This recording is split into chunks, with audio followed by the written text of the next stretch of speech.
ঈদের ছুটিতে সরকারি হাসপাতালের বহির্বিভাগ বন্ধ থাকবে ৩ দিন, তবে খোলা থাকবে হাসপাতালের জরুরি বিভাগ ও অন্তঃবিভাগ।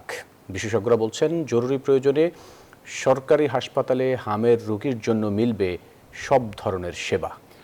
ঈদের ছুটিতে হাসপাতালে পাওয়া যাবে না বিশেষজ্ঞ চিকিৎসক, জনমনে এমন ধারণা ভেঙে দেওয়ার পরামর্শ দিচ্ছেন জনস্বাস্থ্য বিশেষজ্ঞরা। বিস্তারিত জানাচ্ছেন রিশাদ হাসান। একদিকে হামের প্রাদুর্ভাব, অন্যদিকে ঈদ। বিশেষজ্ঞদের মতে একটু অসচেতন হলেই ঊর্ধ্বমুখী হতে পারে সংক্রমণের গ্রাফ। ঈদযাত্রায় হামের সংক্রমণ বৃদ্ধির শঙ্কা আগেই জানিয়েছেন বিশেষজ্ঞরা। ঈদের ছুটিতে জনসমাগম স্থান যেমন ঈদগাহ মাঠ, বিনোদন কেন্দ্রগুলো নিয়েও আছে বাড়তি চিন্তার ছাপ।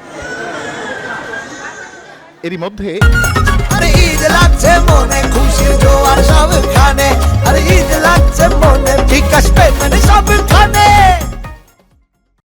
ঈদকে কেন্দ্র করে সারা দেশে সরকারি হাসপাতালগুলোর কর্মীদের জন্য ছুটি বাতিল করে নির্দেশনা দিয়েছে স্বাস্থ্য অধিদপ্তরের হাসপাতাল শাখা।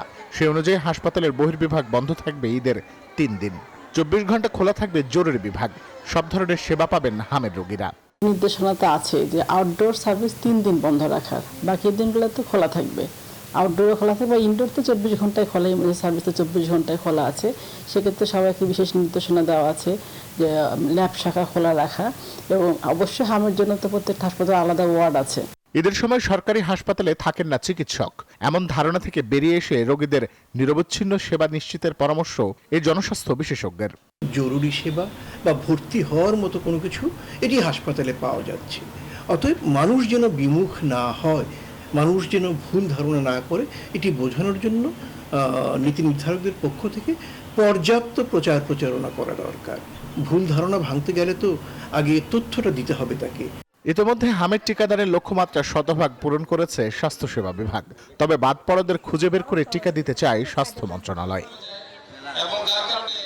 জরুরি টিকাদান কর্মসূচি শেষে টিকাদান কার্যক্রম পুনরায় ফিরবে সম্প্রসারিত টিকাদান কার্যক্রমের রুটিন অনুযায়ী। রিশাদ হাসান, নিউজ 24, ঢাকা।